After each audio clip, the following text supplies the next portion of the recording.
This podcast is brought to you in part by Russell Lands, Coke, Buffalo Wild Wings, Central State Bank, Dr. Thomas Dudney, Sunrise Docks, Bice Motors, the Green Monster Fishing Lights.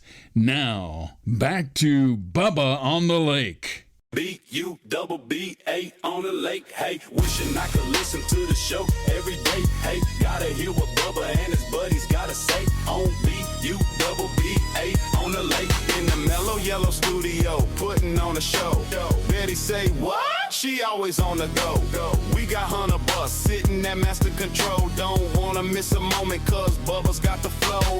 B-U-double-B-A on the lake, hey. Wishing I could listen to the show every day, hey. Gotta hear what Bubba and his buddies gotta say on B-U-double-B-A on the lake, hey. B-U-double-B-A, hey. B-U-double-B-A, hey. B-U-double-B-A, hey. B-U-double-B-A on the lake, hey. Well, hello again, friends, neighbors, and associates everywhere. I'm your semi-retired, mostly washed-up host, formerly of the Rick and Bubba Show, and now your host of Bubba on the Lake. And we are so glad that you have joined us. This podcast is also known as the People's Podcast. We're broadcasting from the Mellow Yellow Studio. Our website is BubbaOnTheLake.com, and we'll talk more about the website in just a minute. Our message line, 308-BIG-LAKE. And we're going to hear some of those also in just a minute. Don't forget to turn on your notifications, subscriptions, likes, follows, all of that stuff for all of our social media. We don't want you to ever miss a moment of Bubba on the Lake. And again, I want to remind the new folks who are tuning into the podcast, just because it's Bubba on the Lake doesn't mean it's just about lake. There is some lake life stuff that we talk about. There is also a lot of other things that we talk about. And we cover water everywhere. You might be on the Gulf of America. We cover that, and we're going to cover that some more this summer before it's over. But being on the lake is more of a state of mind. It's just that, hey, it's going to be okay. And, hey, don't get in too big a hurry, which is a problem for me being 15 minutes early everywhere I've been my whole life because of my military dad who was in World War II. But we're doing what we can do. And we certainly appreciate you being part of this. The podcast is about people, places, and perspectives. Coming up, we have an update with our senior military analyst, Colonel Jason Benefiel, retired, on what's going on in Iran. We have now brought back military operations there as the Iranians cannot seem to get to the table and keep their word. So they're going to have to be punished. We'll get up with him on what's going on with that, what the strategy is, and also cover a little bit about Russia and what they're doing over in the Ukraine and how that may be playing into some of that. So we'll get updated on that. Stuart, the tech guy, will be along. You know, SpaceX had a very successful launch this week, and we'll talk a little bit about that and a few other things. And we're going to try to get an interview with the Alabama Broadcaster Association President Lee Perryman in. I don't know if we're going to have time. If not this podcast, it'll be the next one. So we'll jump into that and get that going. I mentioned the website. There is a lot of, I get good comments on the website. And I'll tell you what our goal was with the website. It was to be simple, clean, and get you information. So many of the websites I go to now, they've got so many creative types involved. It's kind of like you're on a search, you're hunting and you're pecking and you're trying to get through all these extreme graphics and all these things just to find out what you want to find out. Well, ours is a little simpler. We got blue buttons there. You can go to episodes. You can find out about the podcast. You can find out news. We have a great store there, and we appreciate the folks at JDA who are our engine behind that. We have merchandise for Bubba on the Lake and our other podcast, the Tailgate Show, which will kick up again here in August as football season kicks in. And we're excited about that podcast this year, and we want to carry it to some new heights. So be standing by for that too. But on the website, you have that. You have sponsors. You have frequently asked questions. A lot of them I get in the email. and I just send them to FAQ because it is laid out beautifully there. The sponsors who make this thing happen are listed there, and we appreciate them.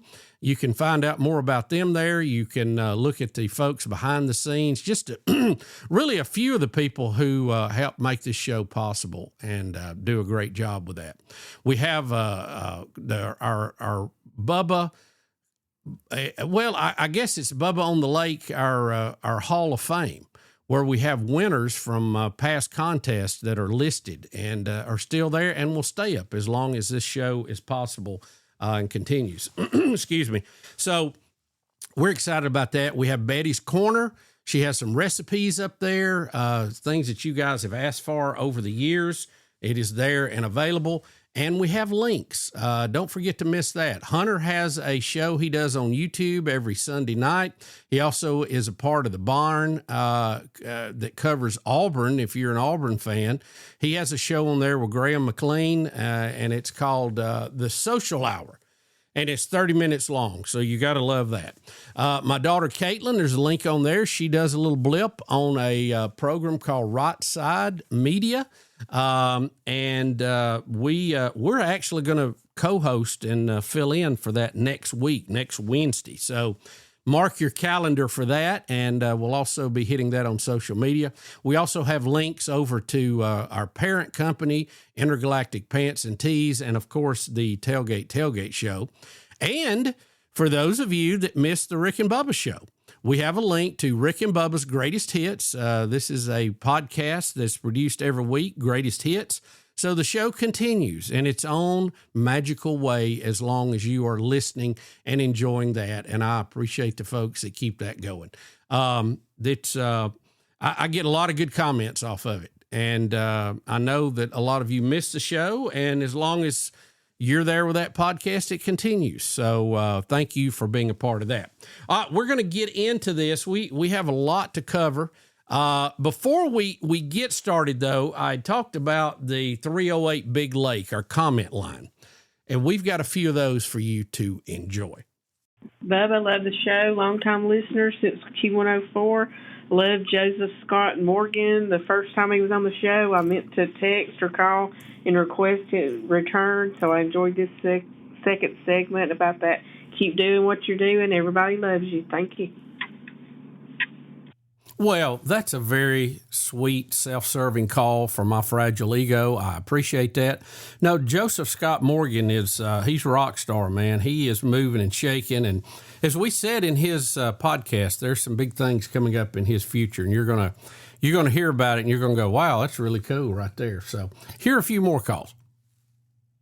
Bub, I love the show. This is Pete in Indiana. Quick suggestion for the car name. Meow, I am Patient Annie. Love you guys. Take care. That is a throwback to the naming of one of our interns on the radio show. He was suggesting that I name my Tesla that.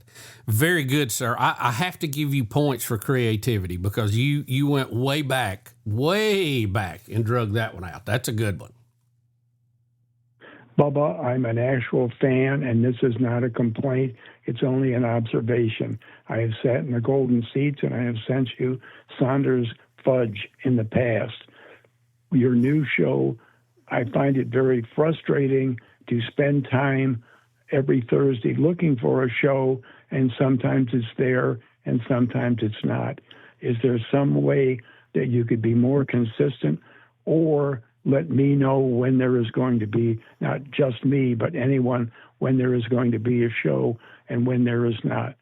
Thank you for all your hard work, good humor, and we love and respect you. Period. Chuck Maine. Chuck, thank you for that question. I'm a little perplexed by that particular question because we usually publish these on Thursday morning. I would say 95% are on Thursday morning. We've had a few that were early. We've had one or two that was a little bit later. It just depended on scheduling of the guest and the timeliness of it. It's not set up to be an exact time. We've just kind of been lucky that it has been. But here's the key. Chuck, you have to, and I don't know, depending on which podcast app you have, subscribe or follow or like or whatever it is. And when the podcast comes out, and it doesn't matter what time or what day, it will immediately go to your podcast app, update, and it will send you an alert.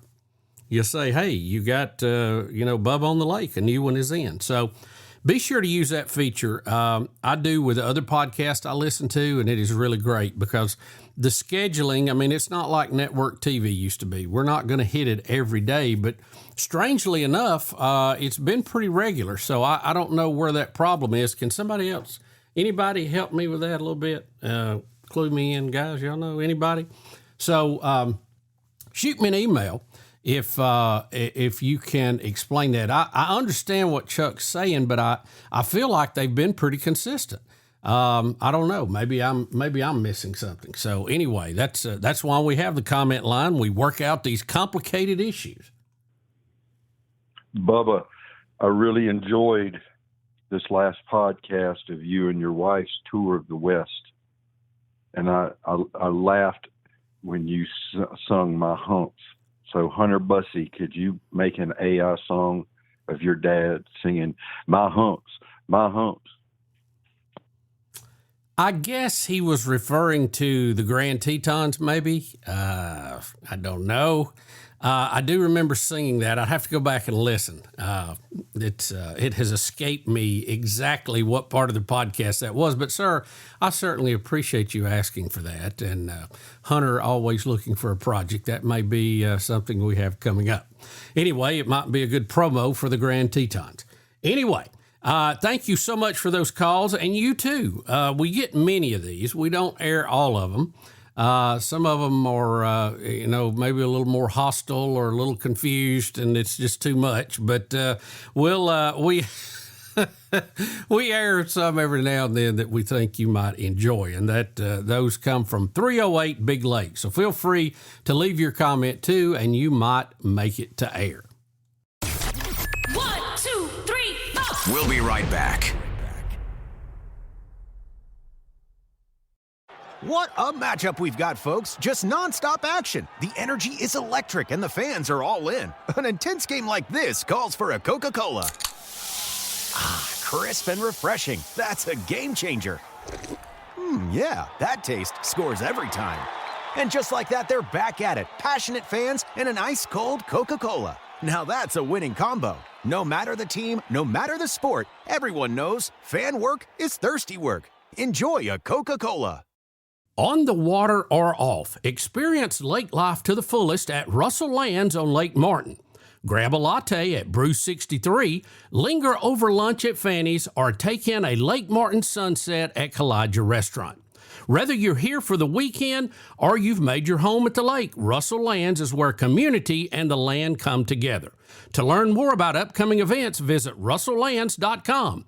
Come see what lake life is all about. Just got that new boat? Let Sunrise Docks protect your investment with Swift Shield boat covers, Neptune boat lifts, and easy ports for your personal watercraft. Plus, they have composite decking that stays cool, designed with your feet in mind. Sunrise Docks is always first in quality, first in service, and first in customer satisfaction. Right off Highway 63, your Lake Martin headquarters, with 2 barges and the most experienced boat lift crew on the lake. Sunrise Docks is your lake life expert. Call 256-392-5200. All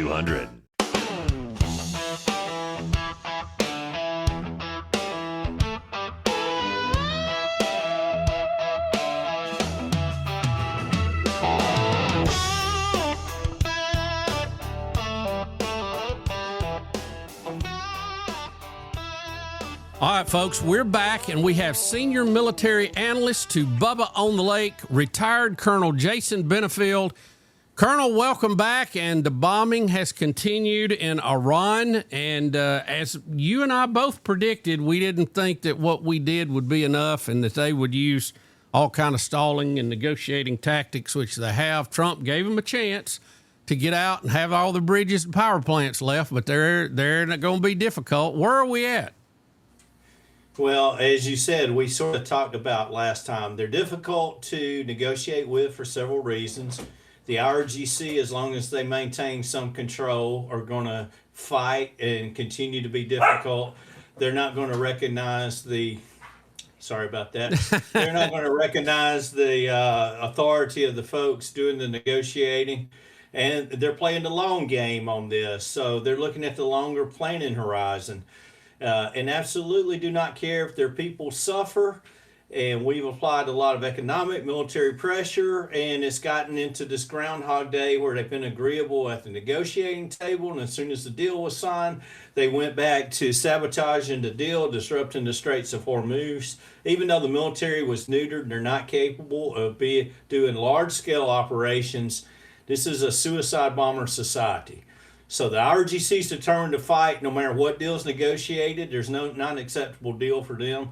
They sabotage the ceasefire over and over. They're going to continue to do that. I think everybody's recognizing that at this point, and negotiating with the IRGC is akin to negotiating with fire ants. As long as there's one left, he's going to bite you. As long as there's one left alive, they all are going to bite you, and there's always going to be more than you thought there were of them. So that's sort of the situation we have diplomatically, which has put us back into bombing them just relentlessly to try and continue to diminish their military capabilities. They can't control the straits, but as we talked about last time, they can disrupt them. And they've been doing that, targeting illegally commercial vessels and our allies and even some small bases. So we're responding to that with devastation, but they don't seem to care. So that's sort of where we are. As you mentioned, we bombed them. We gave them a ceasefire on April 7th, and they negotiated for 90 days and then immediately broke the MOU that we signed with them. And IRGC will be completely reliable in breaking every deal we negotiate. So, well, we should expect that, right? I mean, these guys are, they've studied history. They saw what happened in Korea, saw what happened in Vietnam. And like you said, they're playing the long game, bait and switch, prairie dog tactics, if you will. But let me ask you this. The problem with them is really the Strait of Hormuz, where all that shipping happens. And they have a rather long shoreline there. Can we not just tear up every piece of equipment, every bass boat they have within 100 miles of that? Is that easier said than done? I mean, I'm sitting here in the air conditioning. I know it's different if you're over there actually trying to get it done. But is that the end game here? We're just going to have to break everything they've got that can create any problem for us? I think you're right. That is what we're going to end up having to do. And the targets that we serviced so far, over 140 targets, have been those things that we think will help achieve that end. The command centers, the missile and drone storage and launch sites, air defense systems, coastal surveillance and maritime capabilities, and communication networks. And the one thing that they have done that we sort of expected, but maybe underestimates their ability to rebuild and to reconstitute some of these capabilities. Now, on the good news side of the ledger, though, we are getting help from some of our allies in the region. What Saudi Arabia is doing with Yemen is helping us too, in trying to keep the Houthis at bay and trying to keep that ring of fire or that network of terrorists that support the IRGC around the region, help keep them in check somewhat. So it's not all for naught, but they're not going to take the easy way of agreeing to a deal and becoming a productive member of society. So I think we're going to have to continue our economic and military leverage and take a little different approach. And so I will tell you that I was thinking about what is it we need to do from here. And as I've studied this, and I think I'm pretty much in line with a lot of other military people, and I've heard this said by some, we're going to have to just kill every last member, or at least every leader of the IRGC, and continue to bleed them dry economically. They're terrorists. They're not a professional military. They're an army of jihadists.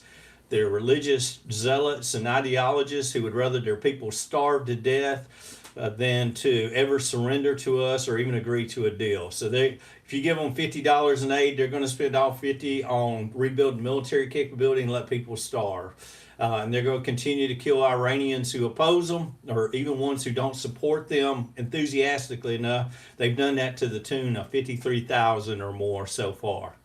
So, I think they realize they have some allies in this too, like the Democrats, just to name one country, that will support them and try to limit what Trump is trying to do. They continue to try to cut the legs out from Trump.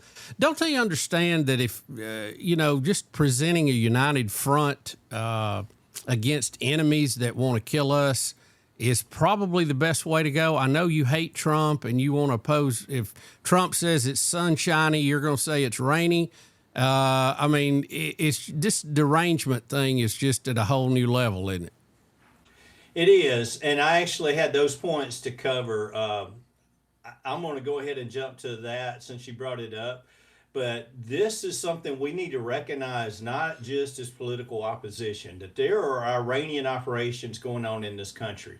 They are not capable to hit us militarily or even to conduct terrorist operations in this country successfully, or we would have already seen that.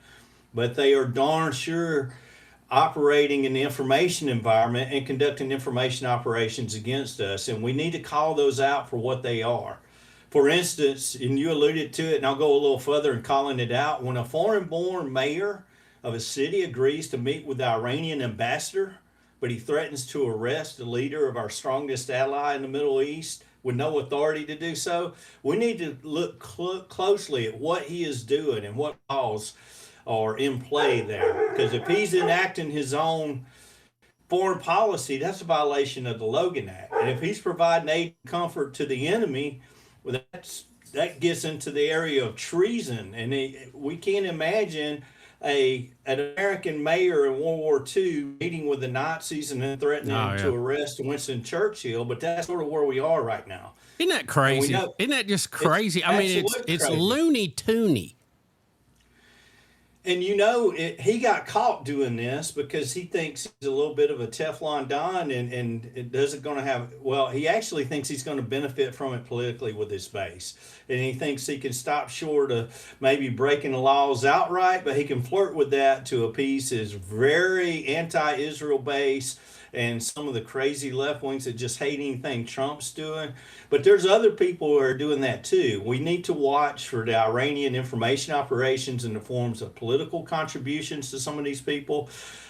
We need to make sure that we're not allowing them to do things to put into legislation. They're being influenced by these foreign actors, which include Iran, Russia, and China, who would like to see us weaken. Sure. So it's gone beyond, just I'm concerned about this war to the point of they are rooting against America and rooting for our enemies to win in this. And it's very disturbing to see. But, it's funny that the Iranians in this country are very clearly on America's side in this. Oh, yeah. Yeah. Almost all the Iranians in this country understand who the good and bad guys are in this conflict. I mean, if there's any pro-regime Iranians left in this country that haven't been Rubio'd right out of here, they're very few in number, and they probably had a change of heart, realizing it's much better to be a silent pro-Iranian in this country than to be a vocal pro-Iranian in Iran, because life expectancy is a lot different there. But the political piece of this is very unfortunate. And it looks to me like a very successful Iranian information operation campaign. And if it's not, then we need to quit giving them the free chicken. Our political opposition needs to quit giving them the free chicken of not even having to work to get their message out there and echoing their propaganda. It's very disheartening, and just rooting for America to lose is always bad business. Yeah, I've always been amazed at the left that will support these groups who the U.S. are engaged against. And if these groups were in charge, they would kill the Americans who are supporting them because of their lifestyle or life choices or whatever they're doing, even beyond just being an American. What about, I'm sure China and Russia have their finger on the scale a little bit trying to help out while they won't directly get involved. What is up with Russia? How is this thing with the Ukraine still going on? I mean, Russia is supposed to be a superpower. How are they still playing footsies with the their neighbors there? I mean, why haven't they ended that war a long time ago? Well, I think at some point in talking with you, I used the term "you can't outsuffer Russia." And their political leadership, much like I've said about Iran, they don't care what cost they inflict on the Russian people so much as they want to get to the end state of bringing Ukraine back into the fold, or at least having them bend to the knee to recognize that Russia is the big brother in that region, in that relationship. And it just seems like, in spite of Ukraine putting up a much better fight than they thought they would be able to, they are unwilling to surrender or negotiate or do anything in good faith to bring that to a close until they achieve their political goals. Some people say that's Vladimir Putin, but as I look through history, I think that's pretty much the Russian technique throughout history. I don't think it's unique to Putin, and I don't think it would necessarily change if we had a change in leadership there. I'm not sure the approach in Ukraine would change. They're going to be stubbornly. They don't care how many people, how many soldiers they lose. They don't care what kind of temporary economic setbacks they have. Their eye is on the prize of bringing as much of Ukraine back into the Russian Kingdom Federation, or back into Russia as possible. Well, why don't they just line up troops and march in there and get them? I mean, why do they keep playing footsies, what I call it? I mean, they're, missile shot here, missile shot there, we're going to fire up some drones. It's just like they're out in the backyard playing. They're not serious about it. Or why wouldn't they line up 1 million men and march in there and end this thing? Well, I will tell you that the deterrent of NATO is the reason, and because our president has gone and beat NATO about the head and shoulders to increase their defense spending and their ability to take care of their own backyard, that I think that has happened concurrently with Russia trying to grind this out, and they can't really escalate the conflict without risking NATO involvement, which would be catastrophic to them. That would really set things in a different direction. And I think they're trying to avoid that. But I'm not sure that that's completely off the table in their mind. I will tell you that I think NATO is a deterrent, but I don't think that it's something that Russia thinks is completely, I don't think it's something that Russia believes would completely stop them from accomplishing their goal either. So they're not completely rational. They're a lot more rational than Iran. But they have a long history of being stubborn and being able to endure whatever hardship to get to their political ends. And I think they believe that'll be the case here, even if they have to drag this out and play footsies as opposed to the one big push that would bring NATO into it. So how long has this Ukrainian conflict been going on? I know we're getting off the main topic, but I feel like it's an important part of Russia's ability to get involved in Iran too. That is correct. They are engaged there in Ukraine, and I think we're working on 4 years now. I didn't look at the dates. I mean, it's been a long time, hasn't it? Yeah, it's been going a while, and so it's just odd to me that Russia could defeat Nazi Germany in 4 years, we'll say round figures, even though they were pushed back midway. I mean, they really went from the Nazis being at the gates of Moscow all the way to back to Berlin in about 2 years. It's just strange to me they could do that, and they can't seem to crack the nut there in the Ukraine. Well, I think that tells you that they are sort of satisfied with the status quo, and they think that just playing this out over time will allow them to achieve that goal. So whether it's in 2 years or 20 years, it's not as big a deal to them as we would think. Yeah. So their planning horizon also is longer view of history, and that affects that as well. So back to Iran. Give me your crystal ball. What's going to happen? Where are we at here? I know Trump is saying some of the frozen assets we still have, he's going to use as an insurance payment to any ships that are damaged in the area. But how do they end this? I mean, what is our end game in this, or what's going to happen over the next few months? Jason, give me your best prediction. Well, I'm not going to give an exact timetable, but I think the things we've recognized after 90 days of negotiating that resulted only in a few days of them abiding by the agreement, the negotiating phase of this is over with anybody inside Iran. We're going to kill every layer of the IRGC leadership we can, continue to bleed them economically. We're going to, I believe that we're going to recognize and negotiate with an Iranian government in exile. The Shah's son is still out there. He's the most likely candidate. There was talk about him becoming the government in exile or becoming the interim government early in this conflict. I'm not sure what happened to that plan, but I think that's something we need to relook. We need to take those frozen assets and fund his government with those IRGC funds and prepare him to go in and establish an interim government in Iran and rebuild.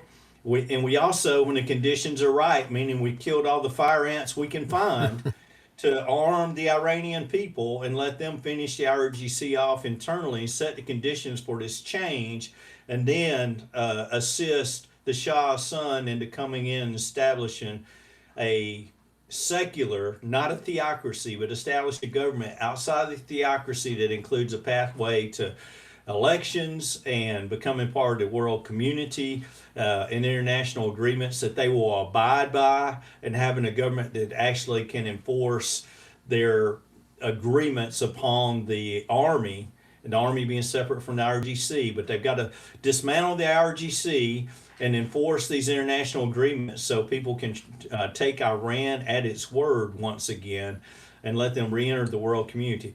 I don't think that's going to be in the next few months timeline, but I think we can start setting the conditions by continuing the kinetic pressure and the economic pressure. We can start negotiations with the government in exile, whether it's the Shah's son or some alternative I'm not aware of. And then we can start looking for those conditions to arm the Iranian people to take control of Iran from the inside, and hopefully that'll get us on the pathway to, I don't fault the Trump administration for trying to give Iran a better path to end this. It's like taking a three-point shot. You're only going to make 35 to 40% of them if you're a good three-point shooter. They took the shot. They recognized they missed. So now it's time to change up a bit and pound Iran into submission militarily and economically, continue to do that, but give the people a path out that they can see by establishing the exile government, and to give them that encouragement that we are supporting the Iranian people through this government. We're going to arm you. If you guys will take control of Iran from the inside, we will help you end this nightmare. Well, there you have it, folks. Senior military analyst to Bubba on the Lake, Colonel Jason Benefield, retired Colonel. Thank you for taking time. We'll check in with you again. And, I'm to the point I'm ready to take about a 50-mile strip on the coast and just call it U.S. territory and set up shop and say, look, Iranians, if you can't play and leave ships alone in the Gulf, you don't get a Gulf. You don't get a coastline anymore. Sorry, boys. And just take it over. I mean, I don't know what else to do, but sounds a little aggressive, but I think it would end the problem. I don't think that's off the table completely either. Colonel, thank you so much. Take care of yourself, and we'll be checking back in. Yes, sir. Looking forward to it. We'll be right back with more Bubba on the Lake in just a minute. Where's Bubba? I'll tell you where. He's on the lake.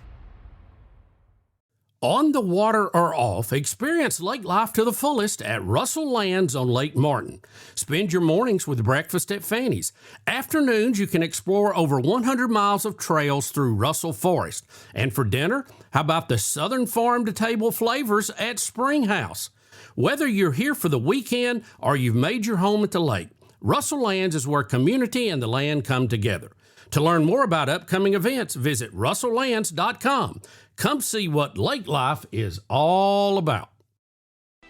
Since 1965, Bice Motors has been Lake Martin area's home for Chrysler, Dodge, Jeep, and Ram sales and service. For 60 years, families have trusted Bice Motors in Alexander City for honest deals, friendly service, and the best selection around. Our team of certified technicians services most all makes and models. Plus, we've got a tire center, parts department, and a full collision center to keep you rolling.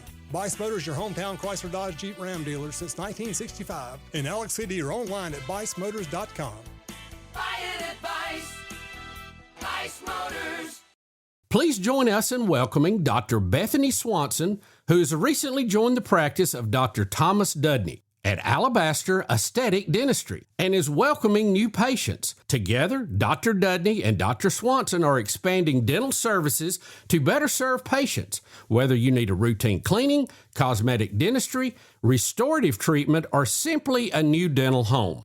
Dr. Dudney and Dr. Swanson would love the opportunity to care for you and your family. They're now accepting new patients. Call to schedule today your appointment, 205-663-6545. That's 205-663-6545, or visit tedudney.com.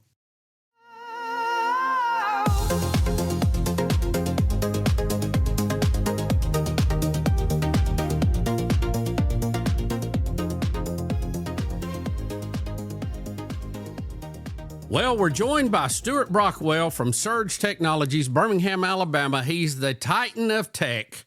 He is the guy I go to with 1,000 questions a week when I can't figure it out. Stuart, welcome back to Bubba on the Lake. I am thrilled to be back, Bubba. We got some good ones today. Yeah, as we speak today, SpaceX is about to launch Starship Flight 13. It has a 90-minute launch window, set to open at 5:45 Central Time. So we'll see how that goes. The window is between 5:45 and 7:15. SpaceX coverage expected to start 30 minutes prior to launch. What are we looking at on this flight, Stuart, and how much progress are they making on Starship? Because I don't know if everybody realizes Starship is supposed to be what lands on the moon, and it's running behind schedule. You know, some people say it's behind schedule. If you look at the actual advancement of the ship itself, they're moving, I don't want to say rapidly, but they're moving. Flight 12 was the first of the V3 ships, right? It was the bigger one.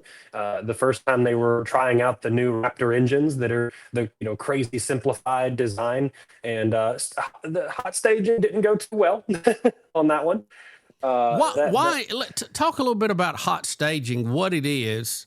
I know what it is, but explain it to everybody. And why is that important? Why is that a step forward as opposed to the old, just cut the engines off, let a segment fall away, and then light them again? But as much as I would love to sit here and expound on that, I'm not a rocket guy as much as I am a computer guy. So I can't write you an exact reason why that's better, because it's not my thing. But I can tell you from watching the footage where they staged once they reached the suborbital height they were going to. It was a rough split. It didn't go where they wanted it to do. It kind of ripped away the booster from Starship and tore up a bunch of stuff in the process. They have, my understanding on this particular revision of Starship is they have fixed a bunch of that. They've changed a whole bunch of the way that the engines work. They've refined a lot of the things that caused problems last time. So this particular flight will have a complete heat shield. So there's no deliberately faulty tiles. They're going for full simulation of trying to bring the thing back without any damage to see how it does. My understanding is they've painted some of the tiles different colors to see how they'll react, but there's no deliberate failure points that they've introduced into this version. What would be a perfect mission for this Starship 13? The perfect mission, my understanding, is successful, uneventful liftoff, reach suborbital height, separate, deploy these Starlink satellites. This time they're not simulators. This time they're real. They've got 20, if I understand correctly, 20 Starlink V3 satellites, which is the first true practical mission that Starship will have, is to put these third generation satellites in orbit. They're too large for any existing vessel to carry to space. This is the first ship that can do that, using the Pez dispenser, as they call it, to eject them once it gets up there. That is cool video, isn't it? It is, and it's worked. The dispenser seems to work okay. The issue so far is that they've only been deploying dummies, and this time they're going to have real ones on there. Unfortunately, it's not going to reach orbit, so the satellites will burn up after about 20 minutes. So it's not going to be an expansion of the Starlink network yet. But they will be able to do connection testing. They'll be able to make sure the bandwidth is what it's supposed to be. And they've equipped, again, I believe I'm right on this, they've put 6 of the 20 satellites have cameras on them, and they're going to do a mid-flight inspection. Flyby, right? Yeah. Yeah. Look at it in space. Inspection Yeah, before they bring Starship back down. Since this won't be an attempted catch. Elon, people have been asking this, especially with the SpaceX's first earnings call, now that it's a public company. Right. When are you going to try to catch the ship? You're going to try to catch the ship. That's we call it the booster. When are you going to catch the ship? Right. And Elon was like, we have to have at least 2 successful, uneventful flights where it splashes down perfectly before we attempt to catch it. And I understand that, given that you're not bringing down a booster that's mostly empty of fuel, you're bringing down a spaceship that's full of fuel, and it would be more of like a bomb if it went off than the booster would be. So all these tests, Elon's losing a lot of hardware out in the ocean. I mean, he's building a lot of coral reef out there off the Texas coast, isn't he? I think they're splashing them down in the Indian Ocean. Oh, is it over there where they usually do it? And look, just for the record, I knew kind of what hot staging was, but I wanted to look it up just to be sure. Hot staging is when the separation technique, where the upper stage actually fires its engine before fully detaching from the lower stage, which is also still firing its engines. This boosts payload capability because it prevents thrust interruption. In other words, normally, when they cut the engines off the stage they're about to drop, you lose thrust. They're coasting. Right. So Makes the drag is slowing it down. It's losing a little bit of its power. And then the engine, that section drops off, then the next engine fires. But it's kind of like the difference, if we can make this comparison, between a transmission and an electric car that does not have to stop to change gears. When you change gears, there's a pause. That's why the acceleration curve on the Teslas are so much better than, traditional combustion engines that have a transmission. Yep. So it's basically the same trick, but in space. And that's a good analogy, actually. They said by saving that energy, they can actually carry 10% more weight, which, every pound when you're going into orbit, it has a cost to it. So that's that would be very, very cool if they could get that right, for sure. 10% is a big number, actually. It is. It really is. Change. It really is. I guess that coasting stage can really can drag things down, or, as us engineers call it, Delta V. Stuart, Starlink version 5. Speaking of Starlink and Elon, what's going on with that? Well, obviously we got on this side of things, they're trying to get the V3 satellites in orbit. That's a big deal. That's going to increase the backbone of the network itself. It's going to strengthen the overall upload and download capabilities of the network, but that's not yet. On the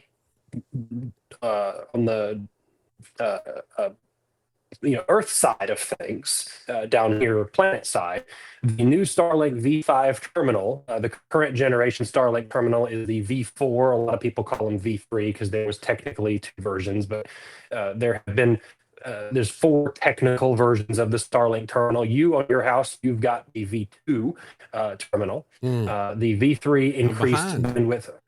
Well, you are, but again, the V2 has the ability to adjust itself mechanically. The V3s took away that feature. So you still have a feature that the newer ones don't. You just have to, there's trade-offs. But sure. Anyway. Always the biggest, physics. The biggest difference with V5 is the size of the dish. So the V3 and V4 dishes were the same size, and they were, I don't have a way to kind of illustrate this here, but we're talking, about 2 foot by 3 foot, something like that. A poster size. Rectangle. Yeah, poster size, exactly. Not huge, but not something you could stick in your backpack. V5 is almost as small as a Starlink Mini is now, which is, I think they said 43% small or something like that. Right. A huge reduction in size, and power consumption also went down by a similar metric. So you're looking at higher upload and download capacities, smaller size dish, And the Starlink Mini V5, which hasn't been officially announced yet, but there's been hints about it. That dish is going to supposedly have battery power built in, which is something that people already would often do. Like with I have a Starlink Mini, I have to keep a battery with it. So if I want to run it, I can plug it up, run it anywhere you want. It's one of the benefits. You can run it off a phone charger practically.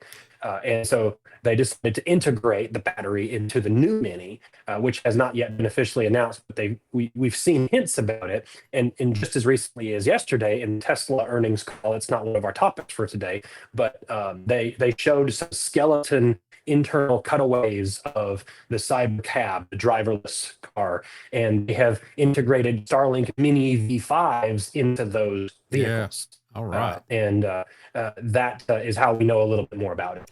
You know, I've got the Mini too in a little briefcase, and I love throwing it in the car, so I know I've got it. We were experimenting with it going down the road, just putting it up on the dash. I mean, not a good installation at all, and we were getting 200 and 300K download. You know, driving while we were moving. Yep. So totally that's way far ahead of what the cell networks can offer.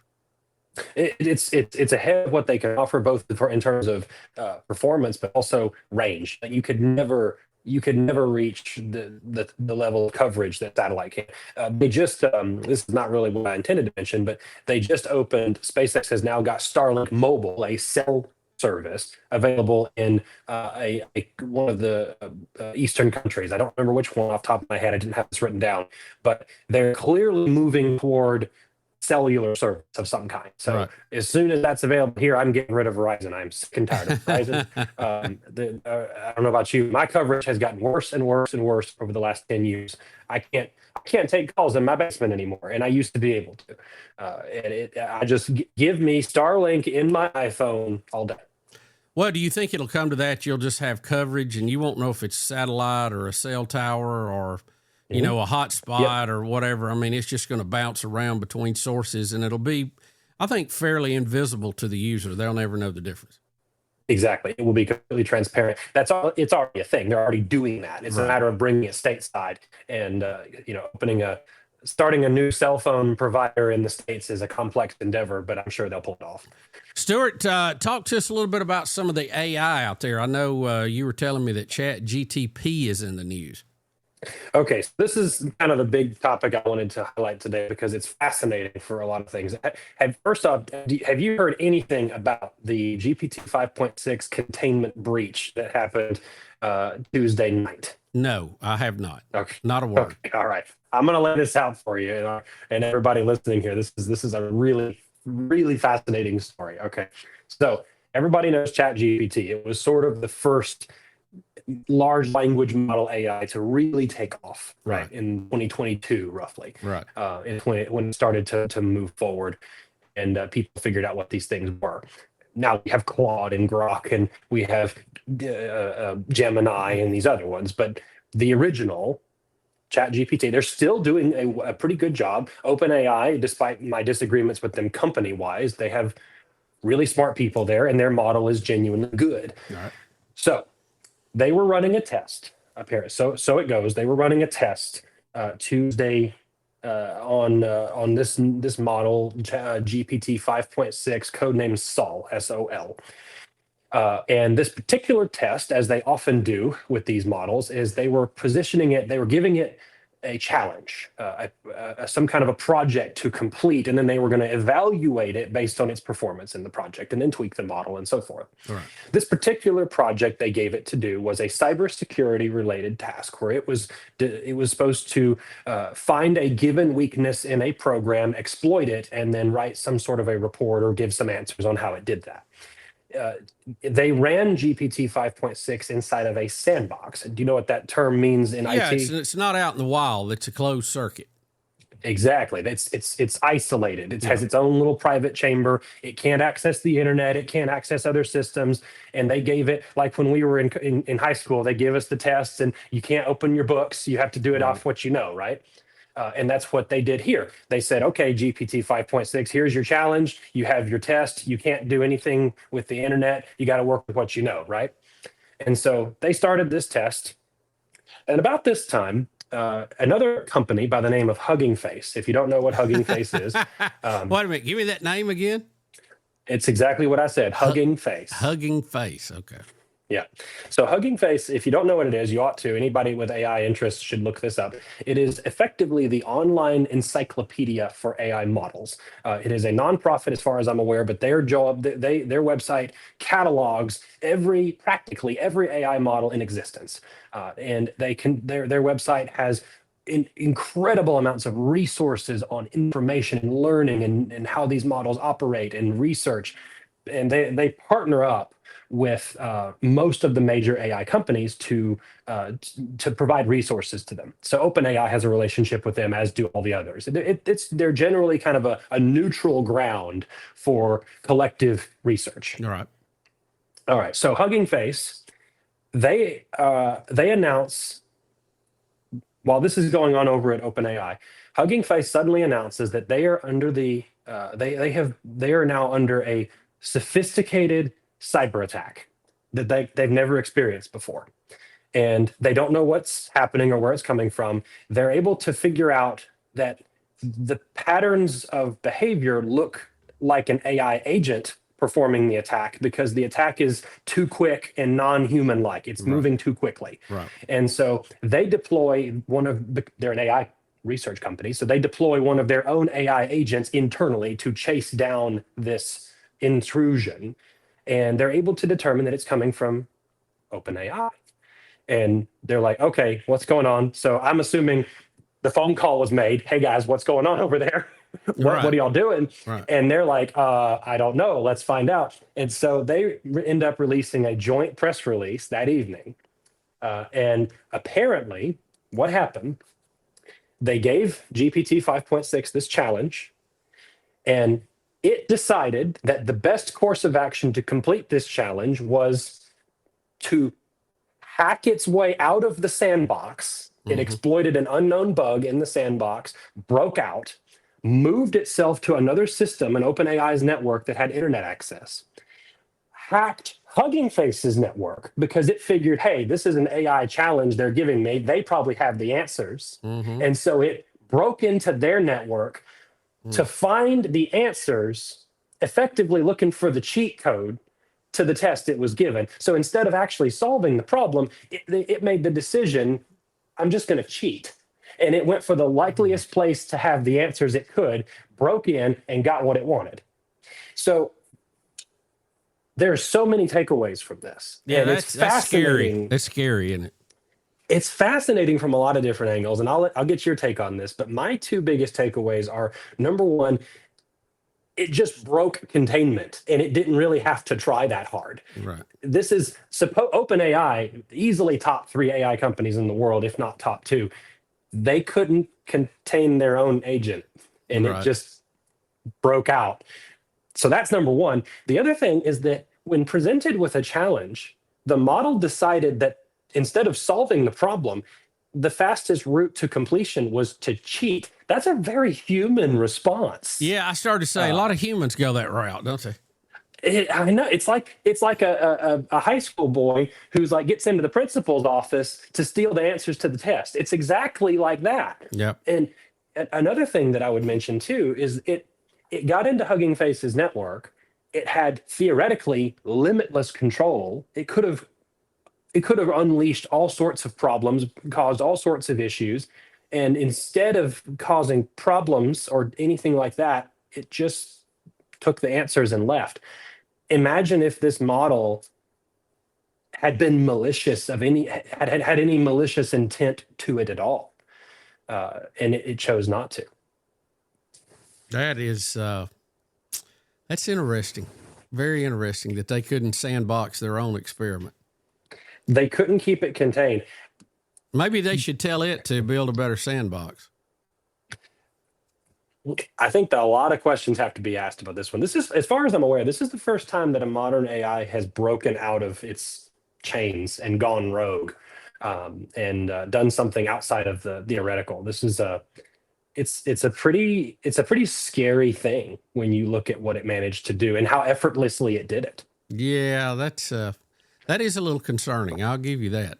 So tell us, and we're about out of time, and I appreciate you taking time out of your schedule to do this. We've still got chip issues, right? Yeah, the chip shortages are still happening, and that's driven by AI, of course. So you can thank the AI. Every AI generated video and meme you see on Twitter or X or Facebook or whatever, you can thank for the higher prices when you go to Best Buy. So why, I thought after COVID, we had allocated money and we were going to give seed money to some of these companies so they could move that stuff onshore and do it here. We would never have to suffer with a shortage overseas again. What happened to that? It's in process, but you have to understand, to build a chip fab from the ground up, which is what's happening out in the Western United States, that is something that you talk, I mean, minimum of 10 years to get one of those off the ground. It doesn't, you don't just build those in 1 or 2 years. It takes a very long time to build them and get them to where they're operable. Well, is it going to happen? Are we building them? I mean, are they under construction? Yes. As far as I know, Intel is in the process of building at least one fab here. I think TSMC is also building one here as well. So there's, as my understanding is, those are the two major ones that are in process. Stuart, I had a discussion. I've seen the protest. I've seen the signs. I don't get it. Explain to me why people are anti-data centers in their area. Now, most of them that I see protesting that are the same ones who protest cell towers while they're on their phone and trying to buy something from Amazon. Do they realize they're cutting their own nose off their face? Do they get that? I don't think people truly understand it. I think they just imagine, the giant loud building, right behind their neighborhood, and they don't want that, which I get it. Big, effectively manufacturing enterprise plants like that, you don't want that around your neighborhood. That's going to drag down property values and so forth. We have industrial parks where we have, industry that makes noise, it makes pipes, that, do all this kind of stuff. So to me, it seems like the uproar is not worth what they're fighting for. I mean, how loud is a data center? I mean, if the diesel generators are running, I got that, but they're going to test once a week for 2 minutes. And if the power doesn't fail, they're never going to run. So why is everybody all tore up about it? I mean, they're just, sideways about it. People are torn up about it because they don't understand what they're getting torn up about. They see this on social media, they hear their friends talk about it, and they go worst case scenario. They don't actually know what these things are going to look like or be like. Wait a minute. And sir, wait a minute. You mean they see it on social media that's on a server at a data center somewhere? Is that what you're telling me? Imagine that. I mean, as they're Snapchatting their buddies, right? Yeah, sure. No, data centers are no big deal. We've had data centers for so long, and there's new ones have been popping up all the time. The only reason people are freaking out about it is because a big deal has been made about it, and so a lot of people that previously would not have ever mentioned it are suddenly finding something else they can get upset about. Well, I saw somebody that I knew, and I won't out them here, but they were putting up a sign in their yard that said "No data center here," and I thought, it's not a jail. You ain't got to worry about somebody scaling the fence and coming, holding you hostage. And they kept saying, well, it's going to use all the power, it's going to use all the water. And I'm like, I doubt that your lights are going to dim, or you won't be able to take a shower if a data center goes online. And it has noise of servers being cooled, which are little fans. I don't get it. I mean, they're not quiet, but it's not any louder than any other manufacturing thing. And the thing is, in terms of power, I mean, any modern data center is going to require their own power generation or some kind of dedicated power provisioning. That's not going to affect anything. And water, do people not understand the concept of conservation of matter? You can't use up water. Yeah, it's not going anywhere. It's an infinite resource. It just converts into something else. And then it comes back. Go back to school, people, please, and get off of Twitter. Touch grass, people. Yeah, I just the whole data center thing is a little amazing to me. I mean, I understand you don't want to jail in your neighborhood. I got that. You want that out in the woods somewhere, but I mean, come on. It's something I'm a lot more concerned about, and I know we're pushing our limits here, but I did want to at least bring this up. Sure, Flock cameras. Have you talked about these at all? No, I have not. Okay, you know what I'm talking about? No, I don't really. Okay, all right. So this is a big controversial thing right now, and I should have put this on our map for the show today, but because it's an important enough topic. So these are all over Birmingham, Alabama, the Southeast is everywhere. Google, anybody listening can Google search what these things look like. It's flock, like sheep, flock cameras, and they're little black poles with a solar panel on top, about 15 feet tall. And they're popping up everywhere. This is a private company called Flock Safety. It's not a government entity, and they're operating as effectively an NGO that is creating a cloud-linked network of these cameras everywhere. And they read license plates, and they identify people and places, and they capture wireless signals in addition to visual data. And they're basically creating a mass surveillance network nationwide, and you can effectively track anyone anywhere using these things. And as soon as your mind is sort of open to what they look like I said, Google search these so you can see it. I'm looking at it now. You will start to notice these things everywhere. They're in the Lowe's parking lot. They're in front of your neighborhood. They're at your church. They're outside of of daycares. They are everywhere. And they are really starting to make a lot of people angry, because it's not like the security cameras are privately owned by Lowe's or whoever. This is a mass non-governmental organization, meaning there's no regulation to govern this thing. It's just whatever that company wants to do with it. And they effectively can identify and track anyone, anywhere. And I don't like it at all. It's something I've spoken to a lot of the folks in the cybersecurity community here in Birmingham about. We don't like it. We're discussing ways to legally fight this because it is a gross Fourth Amendment violation. But it is a encroachment of the surveillance state in a very Orwellian way.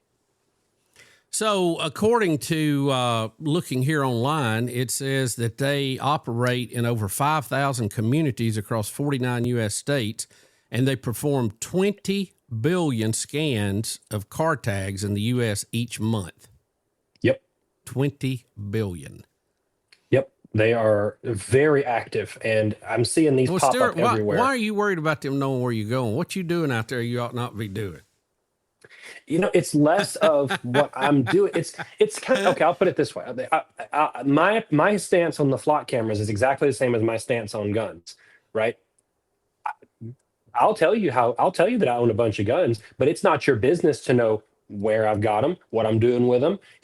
That's my private information. I'm an American citizen. I have the freedom to go and own and do the things that the Constitution grants me the right to do. And having yourself be tracked everywhere, these things are doing that in some capacity, but this is a device owned by a private entity. Apple creates these. These track you, but I'm consenting to that by purchasing this and carrying it around. Right. Flock cameras are non-consensual. They're going to track me if I just exist in the community. It's a difference. People get up in arms about it and say, oh, you're overreacting because, oh, your phone's already doing that. Yes, but I volunteered that by owning the thing. Well, it's not the same. Flock defends that by saying they operate systems under contract with law enforcement agencies, neighborhood associations, and private property owners. So they're only where they have been asked to be or paid to be. That's true. That's exactly right. But how are you going to control the people accessing this thing? There's crooked people everywhere, and I guarantee you the system has been and will be abused. Well, sure it is. We all saw Snowden. We know what's going on. Where's he at now, by the way? Do you know whatever happened to him? I actually don't. I haven't looked up him in a while. he snuck it out with that Rubik's Cube, didn't he? Threw it around the detector. That was a good one. I saw that in the movie. Yeah, it's just, humans are going to act like humans, and they're going to abuse things. There's no doubt about it. And even though some things are great and we probably need them on some level, they also open themselves up for abuse. And sadly, in the fallen state of mankind, that's always going to be an issue. Stuart, thank you for joining us. I know you're busy. Stuart Brockwell, the titan of tech. And he owns Surge Technologies. Forgot the name there for a minute. Surge Technologies in Birmingham. Stuart, thanks for joining us, and we'll check in with you again because, hey, tech is going to be happening. That's right. See you next time. See you. It's Bubba on the Lake. Bubba on the Lake.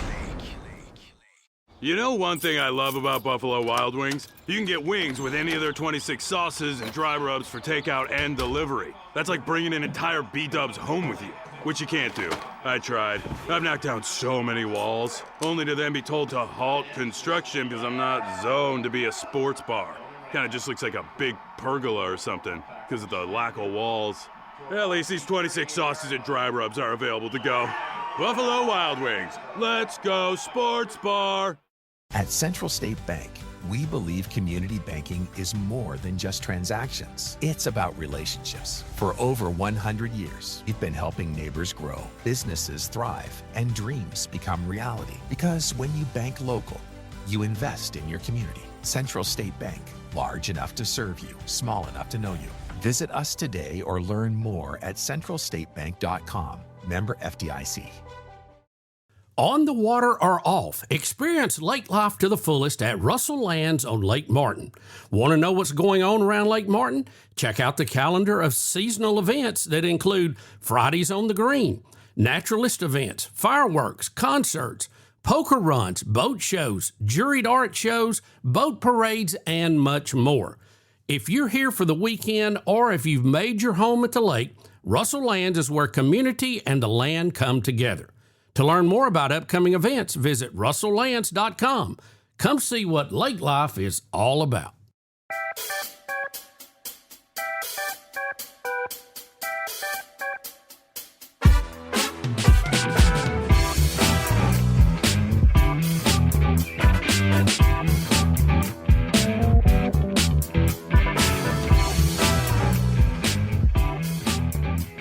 We are joined by Lee Perryman from Radio Alabama, but also chairman of the Alabama Broadcasters Association. And Lee, welcome to Bubba on the Lake. I don't know what to say. I've never been on the lake before, but there we go. Well, this is your first time, and we hope you'll be back for many more. Lee, we were talking. I appreciate the invitation. How much does it pay? I don't remember seeing Well, that in the memo. it's not much, Lee. As they say, you're not going to get a cup of coffee out of this deal. You know what I mean? Okay. So, Lee, we were talking earlier, and of course, you're in the radio business. I've been in the radio business, still dabble, I guess you could say. But it's we're fans of that industry, but it's under attack, and you guys at the Alabama Broadcasters Association have been doing some lobbying on our behalf, right? We have. It's really weird. The whole world in the last several years has changed, where everything is based on a subscription model. Everybody wants to get $9.95 a month from you, and by the time you wake up, you're spending $9.95 or $19.95 a month with 40 or 50 different things. Gets away quick. The auto manufacturers, God bless them all, have decided that they want part of that too. They want subscription revenue. So they have begun making cars that don't have radios in them, starting with not having AM radio and then not having FM radio, and they're putting their own things in cars where you have to pay to be able to listen to something as you're driving down the road. And that's a problem for us because radio stations historically have been the backbone of the official emergency notification systems for America. Radio is always on when there's a tornado or a hurricane or a power outage. The internet is out. Cell phones don't work. All these things break when you're talking about many one-to-one connections, and radio is the original one-to-many. You put up several towers and you hit thousands or tens of thousands of people with one tower or one signal. But All radio stations in America participate in an emergency notification network that is required by the government, meaning that emergency officials can send alerts and alarms with no human beings involved at the stations in the middle of the night to turn them on. Most of our stations have emergency power generators and backup systems so that in emergencies we're still on. And the last remaining notification network, being AM and FM radio, is important, even if you decide to subscribe to something. But the auto manufacturers want subscription models, so they're no longer putting, increasingly so, radios in vehicles, which is horrible because it means that if there is an emergency and every other method of communication in the new modern world goes away, you can't tell people where there's shelter, where things are coming at you, and you got to get out of the way. And usually in those emergencies, people will head out to their cars and turn on the radios and figure out what's going on. So we've been trying to encourage the House and the Senate and Congress and the government to make sure that it's not a mandate to put something in cars, but it's a mandate as part of public service and emergency alert systems to not take radio out of cars. And we have the majority of the support from the House and the Senate, but we just haven't been able to get it introduced so they can vote on it. You know, Lee, there's all kind of options out there. I mean, you can subscribe to music services, you can subscribe to this, subscribe to that. There's already, I think, for the consumer, there's a lot of options in the car. And that's what I don't understand, why they're trying to make free over-the-air radio a subscription setup. I mean, I know initially they were wanting to take AM out, and, you know, some people thought, well, we don't ever listen to that. But it really was important because of the ease of getting an AM station back on the air in a natural disaster situation where you might have radio stations going down. And then it even went over to the FM side, which there's a lot of people still enjoy FM radio, just like to get in your vehicle and hit the button and go. I can't imagine the consumer wanting this. It's just, it's kind of money grubbing, and I understand that. Everybody's out there trying to do that for their stockholder, but this just doesn't seem like this is a good plan. It doesn't make sense. And the reason that AM is so important, even though it's not, the preponderance of listening is not on AM these days, it's still true that 97% of the American public listens to radio every week. But AM has reach and distance that FM can't match. FM is line of sight, so if you have to be able to essentially see the tower. The tower has to be able to see you for the radio to work. But AM is different. Half the antenna for AM is underground. It's buried underground.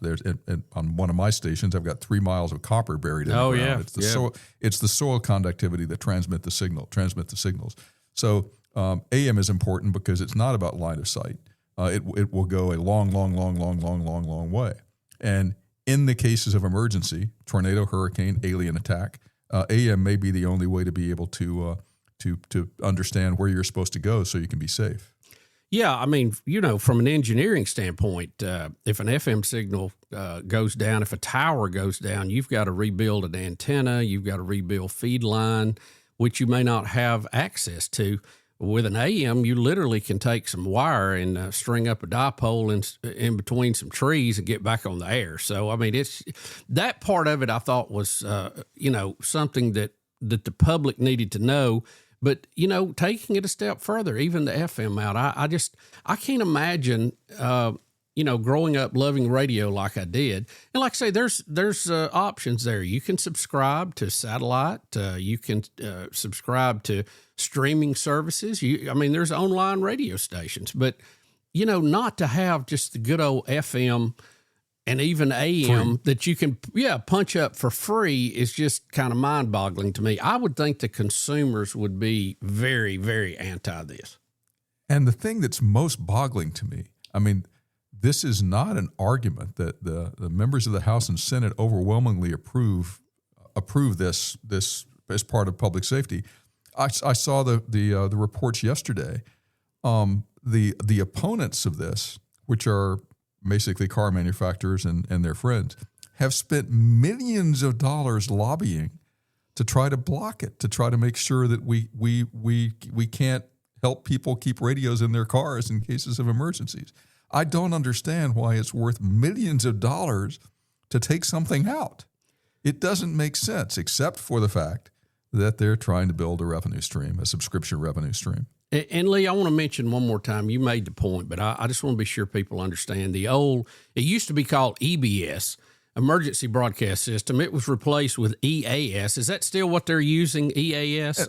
And there's several different pathways and several different systems, but ultimately it's an EAS. It's an EAS system, but there's iPaws, there's CAPS, there are all these components that plug into it that allow government agencies, and if you've got an Amber Alert, if a child is abducted, if there's a civil emergency, or weather alerts and weather warnings and attack warnings and things like that, there are many different pathways that authorized agencies you can use to be able to automatically be on all the radio stations simultaneously, so nobody won't not know that something's going on. And that goes all the way to the White House. The president, whoever he is at the time, has the switch. Or she can flip the switch and take over every radio station signal in the country in the event of a nationwide emergency, an attack. It could be, could be anything. Could be earthquakes, volcanoes, who knows? We just drove through the super volcano at Yellowstone,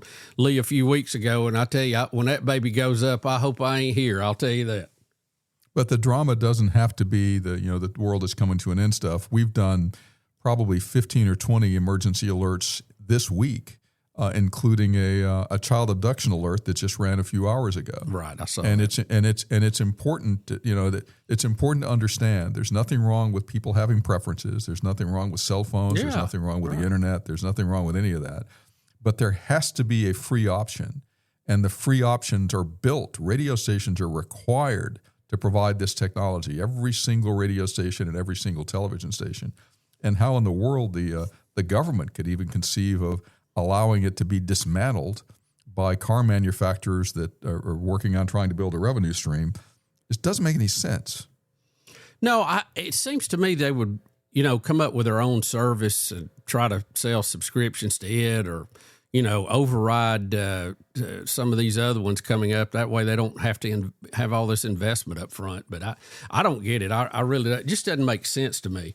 Lee, my real fear is that when you require that people do something, unless you write very specific language in the agreement that requires them to do it, we may wind up with radio in vehicles, but you may not be able to find it. It'll be hidden on some menu that it's hard to get to, and it won't be conspicuous.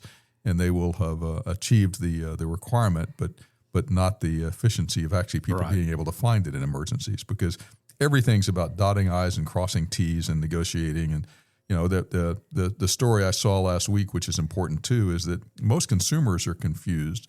They actually place whether or not there's a radio in their car once they realize there may not be. That affects which models they choose to buy and whether or not they purchase those vehicles, because you do want that option. So anyway. Well, I think it's important consumers are aware of that, because, I knew that the AM part was under attack. I really didn't know the FM was under attack till we had a conversation about it a few weeks ago. And I was really kind of shocked. And when I mentioned it to a few people, they'd never heard of it. So that's why we just want to let people to know, be aware of that. When you're out shopping for an automobile, be sure your friends and neighbors know about it. And if you feel led to reach out to your elected officials and let them know about it, that would be great too. Lee, the radio business, it's more diverse than it's ever been. There's more ways that people can consume content that they want to hear. And you guys at Radio Alabama still clicking right along. I think you guys are the example of how to do it now. And unfortunately, so many these big groups have kind of got away from that. And a lot of these legendary signals have gone away. And that's what baffles me. It's sort of a self-fulfilling prophecy. If you don't create a culture of purposeful listening where people actually have a reason to turn you on and listen and engage, they've got 85,442 more choices today, so they're not going to go find you if there's no reason to do so. And what we try to do, and we get a little better at it every day, is we try to create content on our radio stations that you can't get anywhere else, that you want to listen to, so that we can engage with you for the benefit of our advertisers who support us being able to make it happen. And we have some huge numbers, listener numbers, engagement numbers.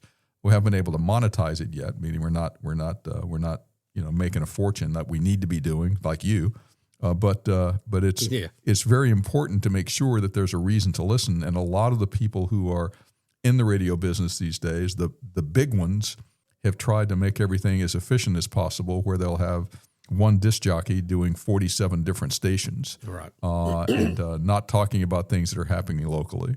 But the smaller stations are really faced with challenges because the advertising economy is not what it was. The chains that controlled everything don't invest in your local events, your local high school football team, your local activities. They just come in and take the money and provide sales tax revenue for the communities, but they're not leaving anything else here. So it's a challenge to make all the numbers work. But I'm very optimistic because more people are consuming audio than ever before, and more people are consuming video than ever before.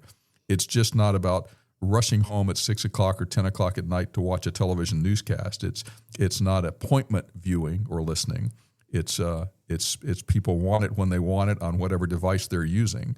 And we try to create content that crosses multiple platforms and multiple formats and multiple ways that is actually something people are interested in wanting to hear, read, or see. Well, and what I love how you guys and a lot of the people have adapted to this. I mean, you're still a radio station, you're still supplying content, but you can get it online too. If you're not in your area, you can always be able to pull that up. But boy, there's just nothing like jumping in the car and hitting that FM button and punching up a station or AM and listening to it yourself, and it's always there. So we appreciate what you guys are doing and how you're doing it. And it is content driven.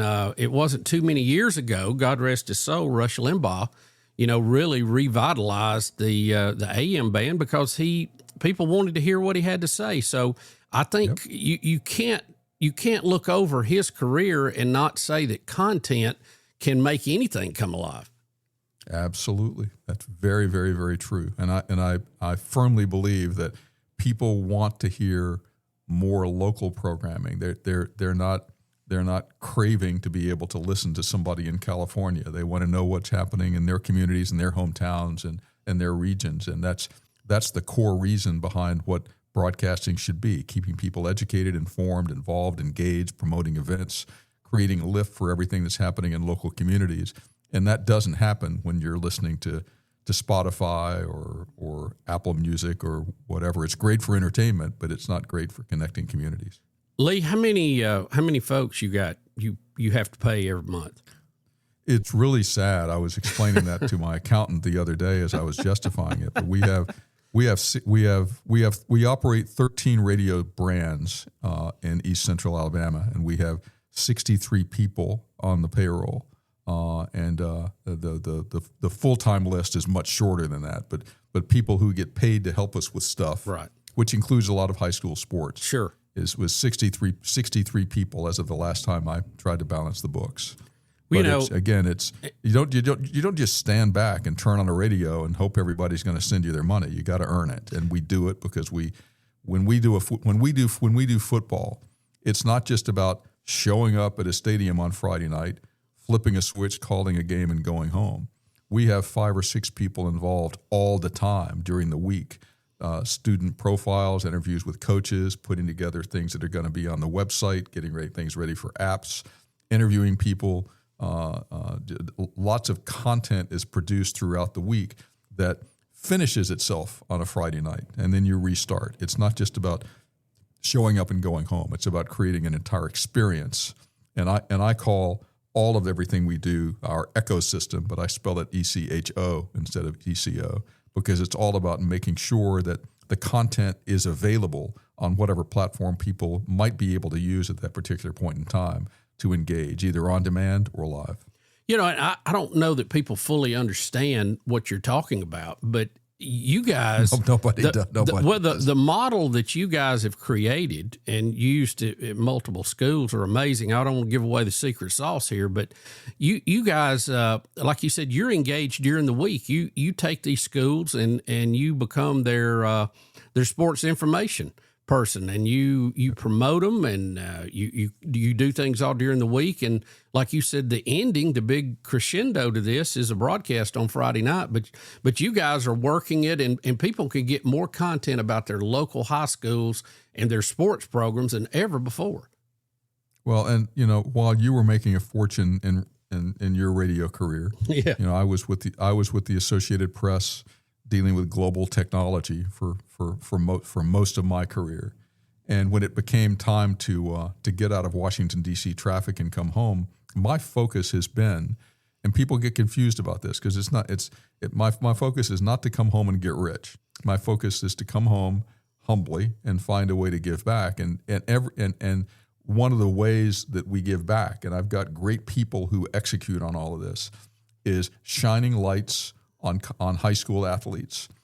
Many of them don't have a father figure, don't have people setting good examples for them. Many of them, but all of them, I have discovered, or I believe, that when they know that people are paying attention, when they feel the praise, when people are watching their performances, when they feel part of that bigger thing, it helps them develop into better human beings that makes them better people, makes their lives more successful, makes their families more successful, creates a culture for the community that is it's a unifying thing. Everybody can get excited about high school sports, and anything we can do to shine lights on high school sports players. And we do football, baseball, basketball, soccer, softball, track and field, golf. Anything we can do to shine lights where people know that kids know that people are paying attention, it makes them perform better because they feel the praise. Lee, it's come a long way since I was in high school. I mean, a long way. Well, I think they wear helmets. Didn't wear helmets back those days. So yeah. We actually did have helmets, and I don't go back quite that far, but I will tell you one funny radio experience I had. I've got to tell you this because I think you'll appreciate this. We were playing. Well, I went to Jacksonville High School. We were playing at Piedmont High School, and Piedmont. I'm talking about baseball season. It was a Saturday game. And we were at the big city park there in Piedmont. It doesn't exist anymore, but it did at the time. And I happened to be pitching that day. And the local radio station carried the baseball games, WPID, where I ended up working and got my first paying job there.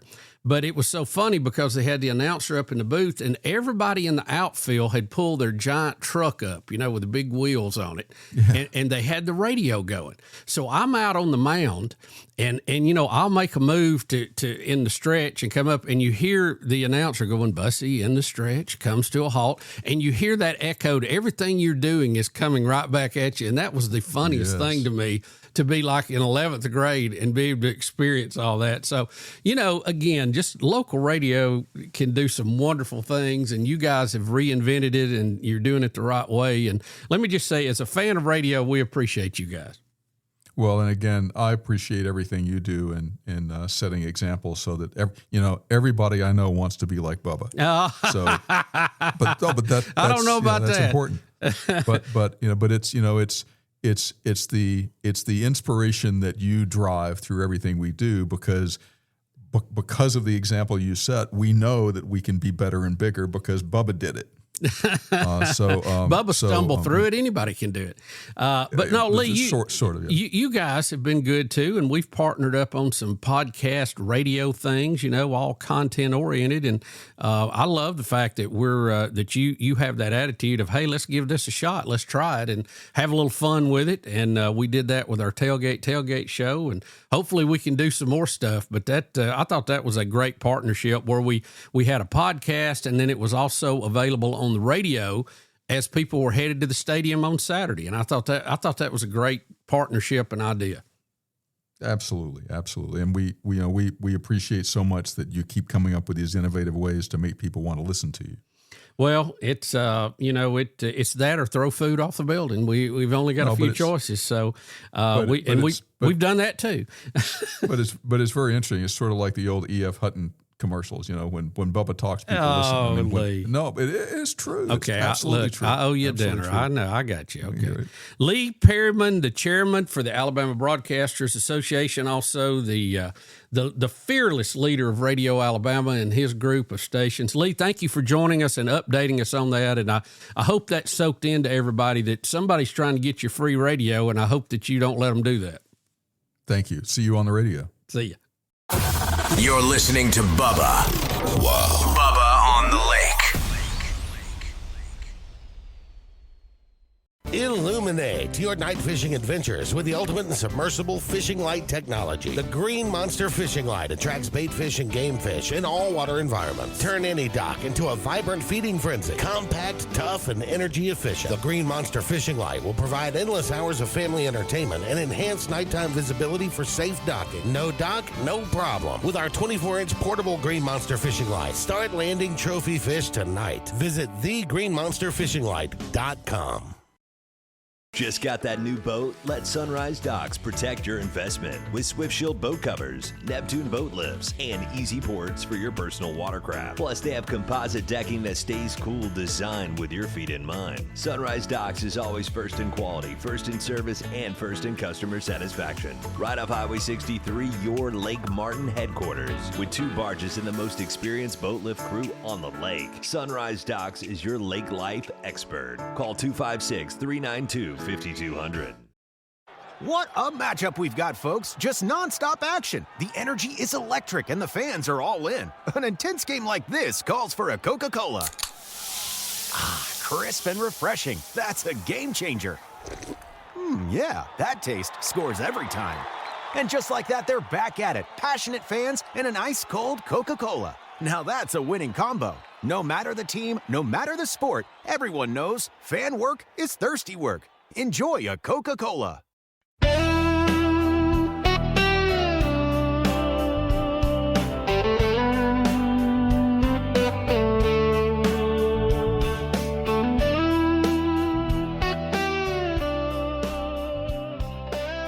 That will do it for this week's edition of the podcast. Old number 67 is in the book. We hope you enjoyed it. Thank all of my guests, Colonel Jason Benefiel, Stuart the Tech Guy, and Lee Perryman from the Alabama Broadcasters Association. We covered a lot of topics. We hope you enjoyed that and hope you enjoyed meeting and hearing from those people. Again, we want to remind you that we're broadcasting from the Mello Yellow studio.